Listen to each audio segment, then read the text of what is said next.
muy buenos días, muy buenas tardes o quizás muy buenas noches, estimado oyente, según sea la hora y el país donde se encuentre.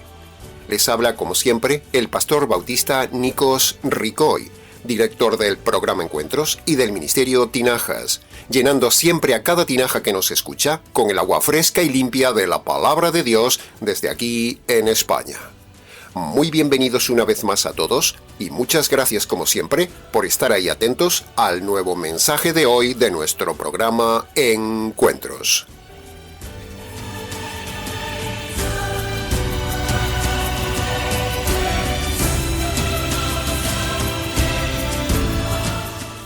Con cada programa a lo largo de estos años, en el equipo de trabajo del Ministerio Tinajas en el canal, hemos hecho 3 cosas. Hemos enseñado la verdad como nadie, hemos honrado a Dios difundiendo su verdad y hemos disfrutado diciendo la verdad. A lo largo de todo este tiempo que llevamos en Internet, cada poco tiempo hemos hecho series sobre algún tema o algún capítulo de la Biblia. En este caso, para terminar y hasta final de año, nos ha parecido bien en el Ministerio Tinajas hacer una serie sobre uno de los capítulos más importantes de la Palabra de Dios, Isaías capítulo 53.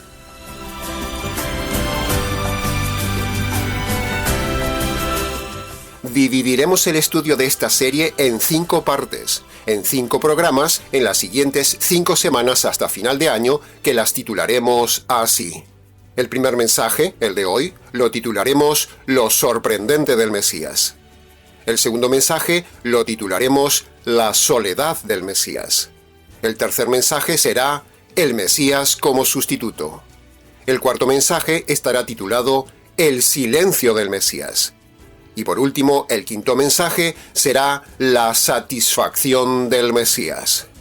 Bien, dicho todo esto, en el programa de hoy entonces, daremos inicio al estudio de esta profecía de Isaías capítulo 53, pero previamente hablaremos del contexto de Isaías 53, que se inicia en Isaías capítulo 52, versículo 13. Sí, ha oído bien. Empezaremos el estudio de Isaías capítulo 53 en Isaías capítulo 52, versículo 13. Pero, ¿por qué empezar el estudio de Isaías 53 en Isaías 52 y no en Isaías capítulo 53, versículo 1? Muy sencillo, estimado oyente. Punto número 1. Por muy asombroso que le parezca lo que diremos, nuestra opinión es que los que dividieron la Biblia en capítulos allá por el año 1200 y luego la dividieron en versículos allá por el año 1500 con la imprenta, se nota que no era gente muy inspirada ni muy entendida, porque es muy evidente, que los capítulos y los versículos de la Biblia en su grandísima mayoría están muy mal numerados, separados y divididos. Pero a pesar de esto, hay que reconocer que dividir el texto bíblico en capítulos y versículos numerados nos permite encontrar inmediatamente un pasaje, sea cual sea la edición bíblica. La división en capítulos y versículos en la Biblia, aunque no es perfecta, es una herramienta fundamental para el estudio y para poder tener todos a la vez una misma referencia. O sea, es mejor tener algo así, imperfectamente dividido, que no tener nada, ni capítulos ni versículos para buscar con facilidad algún pasaje en la Biblia. Bien, habiendo dicho este punto, pasemos al punto número 2. Otro punto que también tenemos que decir de este tema de la división de la Escritura es que, en la antigüedad, los autores bíblicos, los profetas, etc., no tenían en su idioma los recursos gramaticales que tenemos en el día de hoy. En aquellos tiempos no había ni capítulos, ni versículos, ni se usaban apartados, ni títulos, ni paréntesis, ni comas, ni mayúsculas, ni otros muchos recursos gramaticales que usamos para hacer más entendible lo que escribimos en el día de hoy. Por lo tanto, al leer los textos antiguos, hay que tener siempre especial cuidado con esto y hay que estar mucho más atento para darse cuenta cuando cambia la dirección de la narración bíblica. Tal es el caso, precisamente, de la temática central de Isaías capítulo 53, que como ya dijimos, no empieza en Isaías capítulo 53, versículo 1. No. La profecía dada por Isaías unos 700 años antes que viniera el Mesías empieza en Isaías capítulo 52, versículo 13. la profecía del Mesías que sería ajusticiado por Dios desde Getsemaní hasta el Calvario.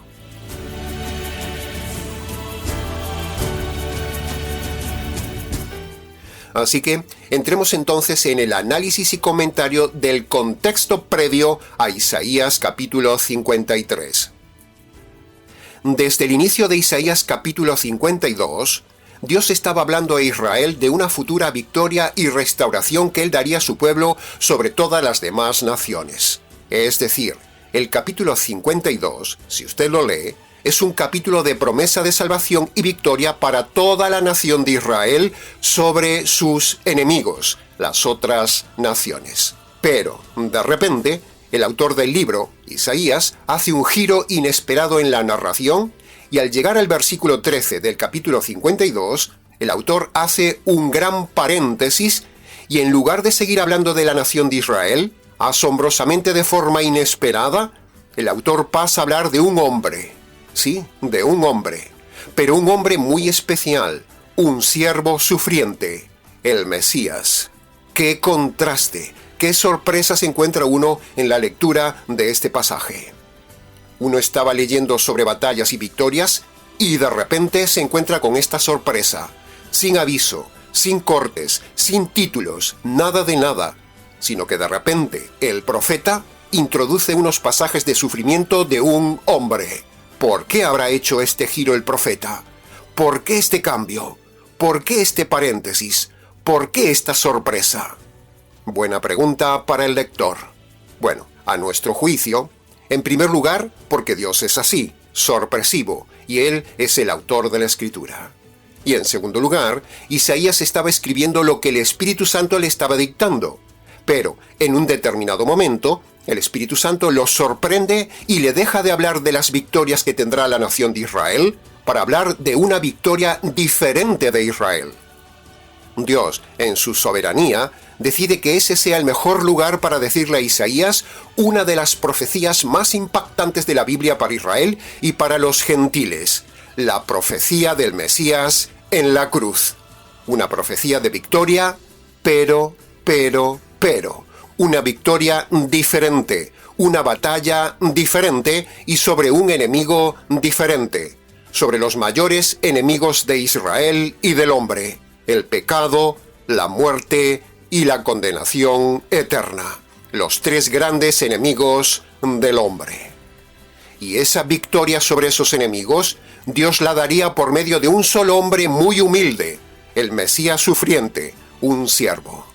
No por medio de un gran soldado, no por medio de un gran ejército, ni por los ángeles, sino que la victoria vendría por un siervo sufriente, por un solo hombre que, con su humildad, su obediencia y su muerte, daría la victoria a Israel sobre el mayor enemigo de Israel que siempre los vencía. Esa es la gran sorpresa de Dios en Isaías, en este manuscrito que empieza en Isaías capítulo 52, versículo 13. Todo esto suena paradójico, estimado oyente. Por un lado tenemos que se nos habla de un siervo humilde, y por otro lado tenemos que este hombre humilde dará una gran victoria en la batalla contra los tres enemigos. ¿No le parece asombrosamente paradójico? Paradójico, pero afortunadamente asombroso. Una gran revelación sorpresa. La sorpresa del anuncio de un Mesías salvador y victorioso. Dios es así, estimado oyente. Dios es asombroso en sus revelaciones y en sus acciones. En este caso, asombroso en sus revelaciones.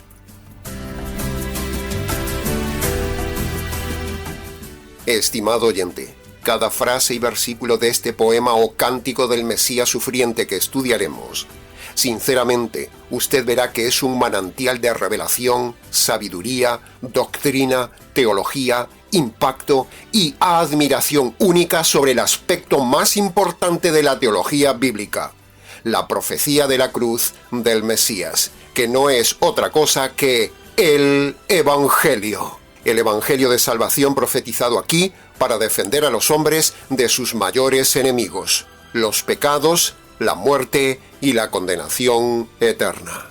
Menudos enemigos que no se vencen con escudos ni con espadas, sino de forma asombrosa por medio de lo que hizo un hombre perfecto y humilde en la cruz.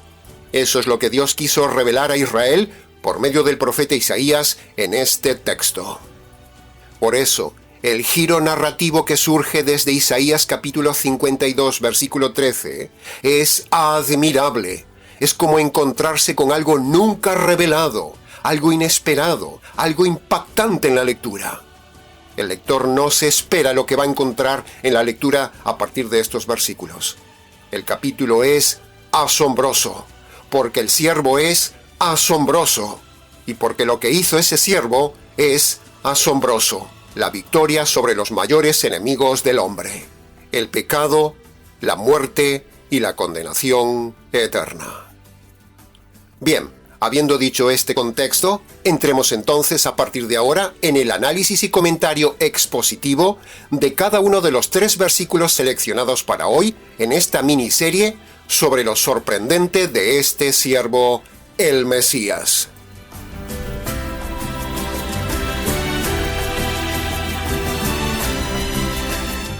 Entremos entonces en el análisis de Isaías capítulo 52, versículo 13, que dice: He aquí que mi siervo será prosperado, será engrandecido, será exaltado y será puesto en lo más alto. 4 veces, estimado oyente, se dice la misma idea en este versículo: que un siervo, que es una persona humilde, será engrandecida. ¿No le parece un contraste asombroso? Un siervo engrandecido. Pues sí que lo es, estimado oyente. Por eso hemos titulado a este mensaje de hoy Lo sorprendente del siervo, es decir, el Mesías. Y no solo se dice aquí estos adjetivos de sorpresa de este siervo sufriente, sino que en los subsiguientes 2 versículos, el 14 y el 15, se usa también la palabra asombro. Así que nos preguntamos, ¿cuándo fue este Mesías prosperado, engrandecido, exaltado y puesto en lo más alto? ¿Cuándo? Bueno, jugamos con ventaja, porque la única explicación que nosotros ahora ya sabemos es que el Mesías vivió todo esto en la resurrección, donde el resto de Dios, o sea, el Padre y el Espíritu Santo, honraron al Hijo hasta lo más alto del cielo, entrando por portales de esplendor y siendo engrandecido con honra por el Padre y el Espíritu Santo y todos los ángeles del cielo, con la solemnidad majestuosa del Rey victorioso, festejando la llegada y la restauración de la unidad divina que había sido rota en el Calvario.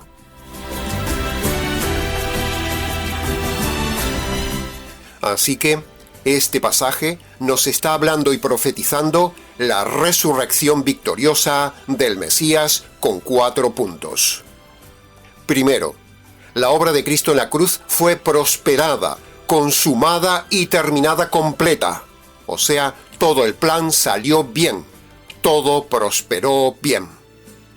Punto número 2, dice que fue engrandecido porque nunca pecó y ni se volvió atrás yendo al Calvario. Así que Dios lo engrandece por su obediencia y por haberse humillado. Tercero, dice, fue exaltado. La gran fiesta del cielo sucede precisamente cuando el Hijo amado regresa a su gloria y allí es exaltado por todo el cielo. Y cuarto, dice el texto que fue puesto en lo más alto, es decir, fue puesto donde le corresponde a un rey, en el trono de la gloria. Ahí tiene, estimado oyente, los 4 momentos de la resurrección profetizados aquí en Isaías. Solo Jesús, el Mesías, fue el único que cumplió esta profecía. Ningún otro hombre sobre la tierra ha vivido este versículo, ni lo vivirá. Y los judíos deberían tenerlo en cuenta y no seguir esperando al que ya vino. El versículo 13 dice que será engrandecido. Pero antes de ser engrandecido, veremos que a ese hombre le caerá encima la más grande humillación recibida jamás por un hombre. Un inocente abandonado por los hombres, por los ángeles y por su familia divina. Menuda humillación. Esto nos enseña claramente que, cuando usted se humilla, Dios lo engrandece. Y cuando un convertido se humilla, Dios lo engrandece. Y si un inconverso se humilla ante Dios, Dios lo engrandece con la salvación. El que se humilla será ensalzado. Lo dijo el mismo Señor Jesús en Mateo capítulo 23, versículo 12. En el día de hoy, estimado oyente, la gente, el populacho en las iglesias, el tipo de persona que quieren tener es un hombre exaltado, titulado, próspero, importante, elegante, con dinero, con elocuencia, pero sin humillación. Eso es lo que abunda en las iglesias del día de hoy, pero no es el modelo que nos daba el siervo, el Mesías.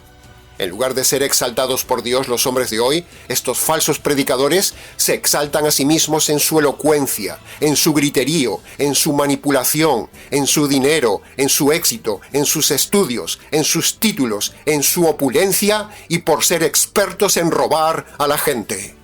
Esos son los falsos siervos de Dios que hay en el día de hoy por todos lados y no se parecen en nada al modelo del siervo del Mesías que vemos aquí.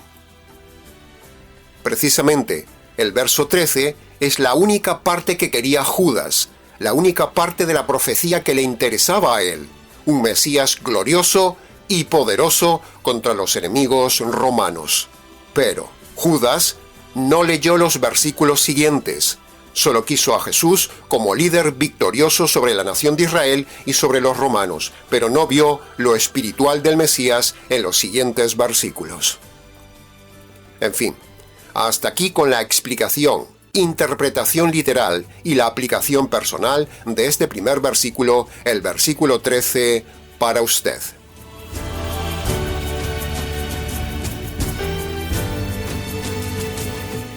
Entremos ahora en el análisis y comentario de Isaías capítulo 52, versículo 14, que dice: Muchos se asombraron de él de tal manera por ver desfigurado su semblante ante los hombres. El pasaje es asombrosamente terrible, estimado oyente, porque anterior a esa gloria que vimos en el versículo 13, está la humillación del versículo 14 y todos los versículos subsiguientes. Es decir, es como si estuviéramos viendo la película hacia atrás. Es como haber empezado por el final y a partir de ahora, del verso 14, empezar a ver el desarrollo de la película. Es decir, empezar a ver la mala noticia. Eso es también lo sorprendente de esta narración, que Dios la empezó por el final y no por el principio. Por eso, esta sección de la serie, por todos lados que se lo mire, su enfoque tiene asombro y sorpresa.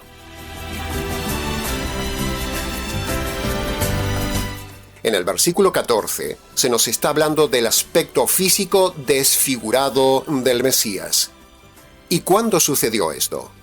Pues evidentemente eso sucedió, como todos sabemos, en los acontecimientos de la agonía del Mesías que van desde Getsemaní hasta el Calvario. En ese tiempo es cuando sucede el versículo 14 y los que siguen. A nuestro juicio teológico, lo que desfiguró al Mesías no fue el dolor físico de los latigazos, sino que lo que desfiguró el semblante del Señor Jesús fue todo lo que vivió desde Getsemaní hasta el Calvario, la copa de la ira de Dios que empezaba a caer sobre su alma. Iba a ser maldito, iba a ser sentenciado sin haber cometido ningún delito, iba a ser ejecutado en muerte siendo que nunca pecó, iba a ser expulsado tajantemente de su familia divina, iba a ser ajusticiado por su Padre, iba a ser abandonado por todo el universo, iba a ser quebrantado, iba a ser menospreciado, y todo ese dolor de su alma lo desfiguró de tal manera que se reflejaba en su cuerpo, primero sudando gotas de sangre, y segundo, desfigurado su semblante. Por eso, estimado oyente, nuestra tesis sobre esto es que el golpe en su alma dado por Dios, eso fue lo que desfiguró completamente su semblante. Jesús era un hombre perfecto, cuerpo perfecto, naturaleza perfecta, sin pecado, sin entropía. Por lo tanto, la desfiguración del Hijo de Dios desde Getsemaní hasta el Calvario fue por causa del horror de la copa de la furia de la ira de Dios que le venía encima. El Mesías se desfiguró por la espada de la justicia que atravesaría su alma. Eso fue lo que lo desfiguró, estimado oyente, no la flagelación física, como dice la falsa religión y el sensacionalismo negociante del cine. Si lo desfiguran los golpes, eso demostraría que Jesús no tenía un cuerpo antientrópico y que sería imperfecto y débil. Pero la entropía no tenía dominio sobre Jesús, el hombre perfecto. De hecho, si no hubiera sucedido lo del Calvario, Jesús aún estaría vivo y joven en el día de hoy, con más de 2000 años encima, porque a él la entropía no le podía, tampoco el dolor, ni la vejez, ni la enfermedad, nada de nada. Jesús era antientrópico, Jesús era perfecto. De hecho, el pasaje bíblico no dice nunca que su desfiguramiento fue por los golpes físicos. No. Eso no lo dice nunca el texto ni los evangelios. De hecho, estaba profetizado que no se le rompería ninguno de sus huesos. Ahora, piense esto a favor de nuestra tesis. Cuando alguien pasa un trauma humano, una noticia dura y terrible, eso es capaz de desfigurar el rostro de la persona. Cuando una persona se enfurece en su alma, se desfigura hasta su rostro. Cuando alguien está en pánico, se desfigura su rostro. En Esther capítulo 6, versículo 12, dice que Amán, con aquella terrible noticia que recibió de ser llevado al patíbulo, esa noticia inesperada lo descompuso en tal manera que por eso tapaba su cara. En Éxodo capítulo 34, versículo 29, Moisés descendió del monte Sinaí de estar con Dios con la piel de su rostro resplandeciente, o sea, se había desfigurado su rostro, pero para bien. Y en Job capítulo 20, versículo 14, dice que Dios apabulla al hombre malo, lo desfigura y luego lo echa fuera de su presencia. Por lo tanto, con todo esto, es evidente que el desfiguramiento del Mesías no fue por los latigazos, como dice la religión y el cine, sino que su desfiguramiento fue por ver cerca la furia de la copa de la ira de Dios que se le venía encima. Había llegado la hora.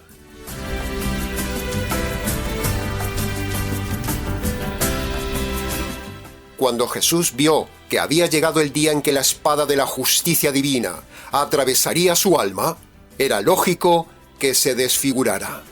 De hecho, él mismo lo dijo en Getsemaní. Mi alma está triste hasta la muerte. Así que al Señor lo desfiguró físicamente el dolor de su alma que sería traspasada por la espada de la justicia y la ira de Dios, siendo despreciado por su propia familia divina.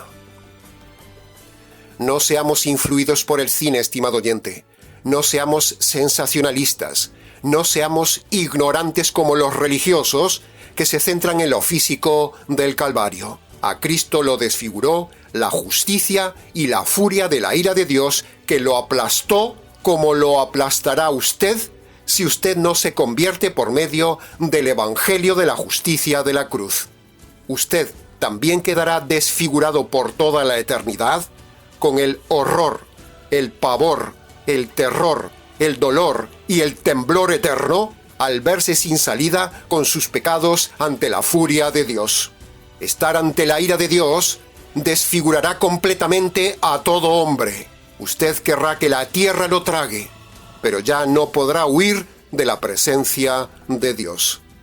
Si usted no reconoce sus injusticias y usted no se apropia de la justicia que desfiguró al Hijo, usted será desfigurado como el Hijo por el propio Hijo que lo tratará usted como Él fue tratado en el Calvario. Así que todo oyente que me escucha, reciba estas verdades y deje de ser sensacionalista, deje de ser religioso, deje de ver la cruz como algo lacrimógeno, deje de ver el Calvario como lo presenta el cine o la iglesia, y vea el verdadero sentido de la cruz. Vea el desgarro de la familia divina que produjo el desfiguramiento de ese hombre inocente, el Mesías. Esta es la verdad del tema.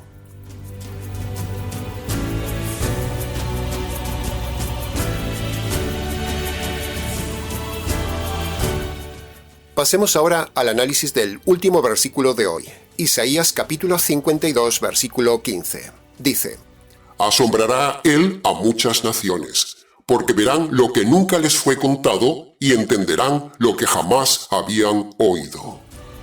La interpretación literal de este pasaje es que, ciertamente, la obra de la cruz ha impactado a muchas naciones del mundo, y eso se ha reflejado en la arquitectura, en la pintura, en la escultura, en la literatura y en la religión. El problema es que les ha impactado, pero solo impactado sensacionalmente y sin entender la correcta interpretación doctrinal y jurídica de la cruz que le hemos dado en este canal.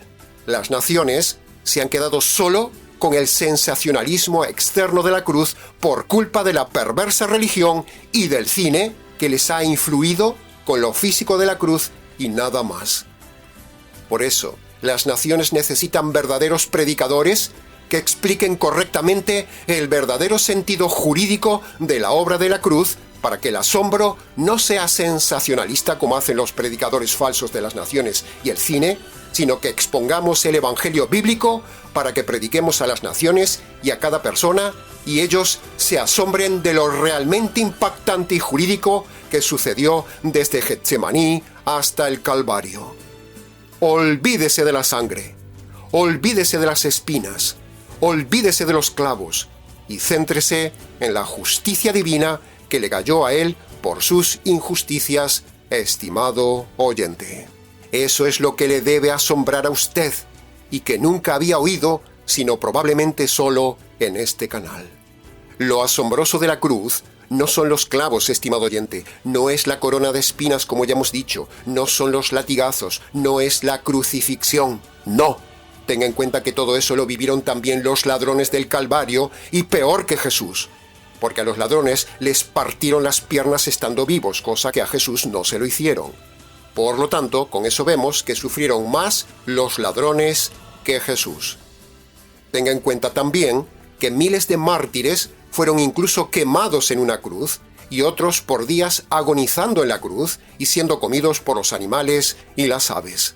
Por lo tanto, centrarse en lo físico de la cruz de Jesús es un asombro falso, no es el asombro importante ni verdadero ni bíblico, sino que el asombro que hay que despertar a las naciones es hacerles ver que el Trino Dios se desgarra en esa cruz cuando se descarga la justicia divina sobre el Hijo y lo mata por causa de nuestros delitos, estimado oyente.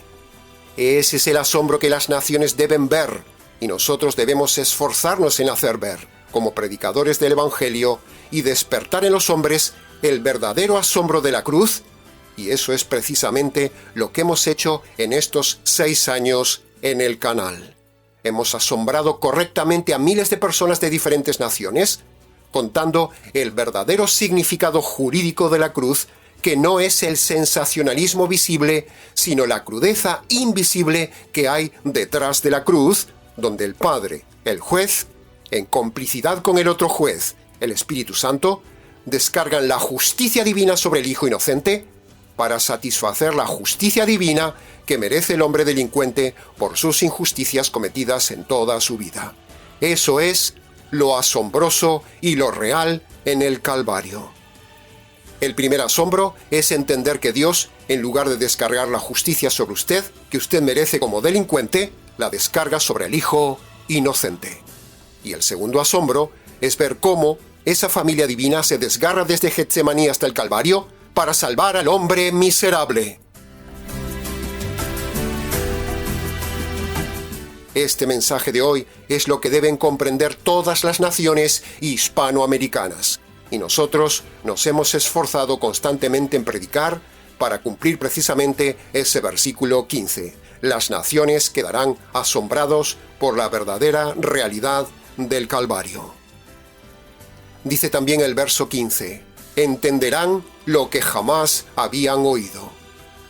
Este canal ha enseñado a las naciones lo que nunca miles de personas han oído en sus iglesias sobre el Calvario. Hemos explicado vez tras vez lo jurídico de la cruz. Hemos explicado el desgarro de la familia divina en la cruz.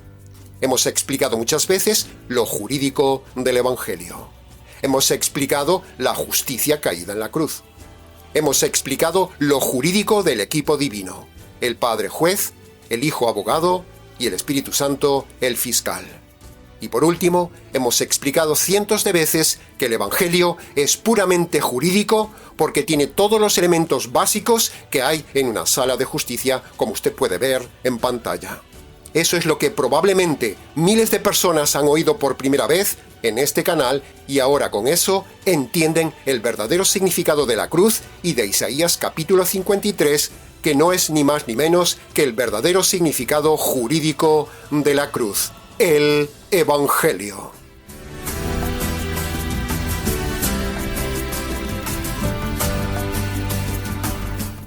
En este canal usted tiene también temas y doctrinas que nunca ha oído en su iglesia, ni nunca nadie le había contado.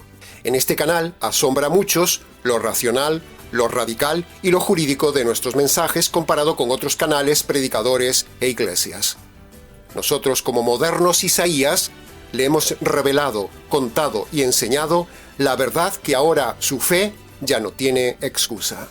En este lugar, usted ha encontrado toda la verdad y nada más que la verdad asombrosa y bíblica sobre el Mesías y su evangelio jurídico que nunca le habían enseñado.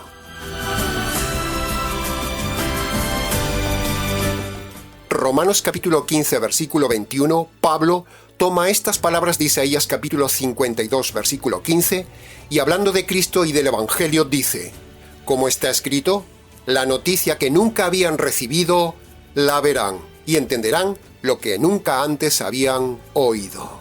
Que conste en acta.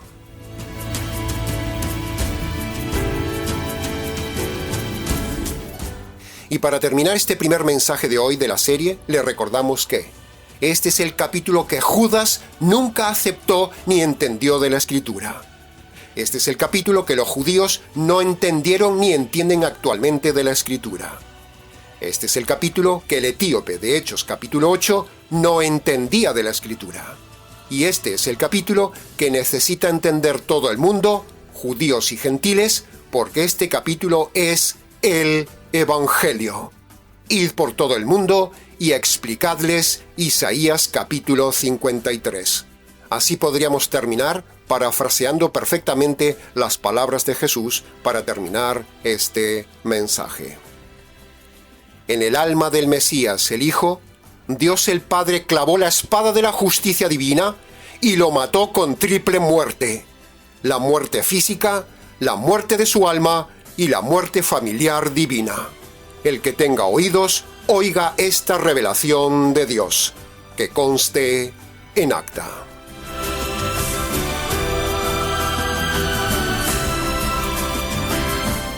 Y hasta aquí, estimado oyente, con el primer mensaje de esta serie expositiva de Isaías capítulo 53, la profecía de la cruz.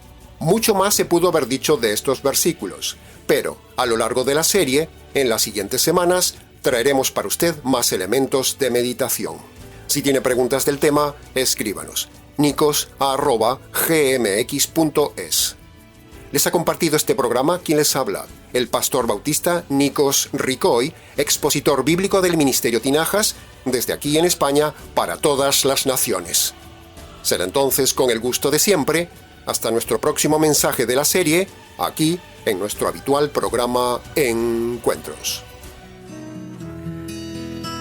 En ti mi alma libre está, amado Salvador Jesús, mi castigo cayó sobre ti, en ti redención encontré, a un pecador vil como yo, solo tú podrías salvar. Te diste todo tú por mí, en tu decisión de amar.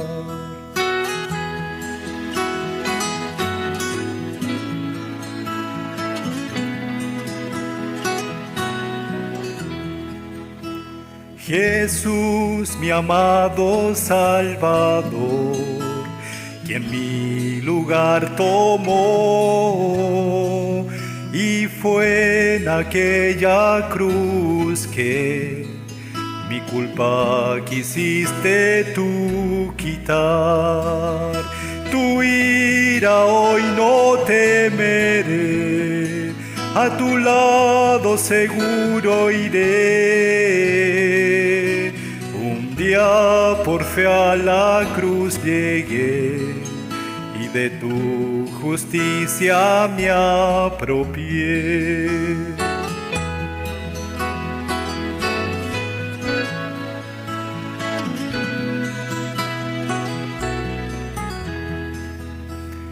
A un vil pecador como yo, en la cruz quisiste tú salvar.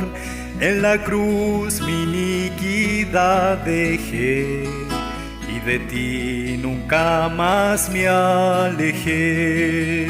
En ti la obra completa fue, justicia satisfecha fue. En ti mi alma segura irá, de tu justicia me apropié. En ti la obra completa fue, justicia satisfecha fue. De tu evangelio me admiré, hoy convertido y libre soy. Jesús, mi justicia.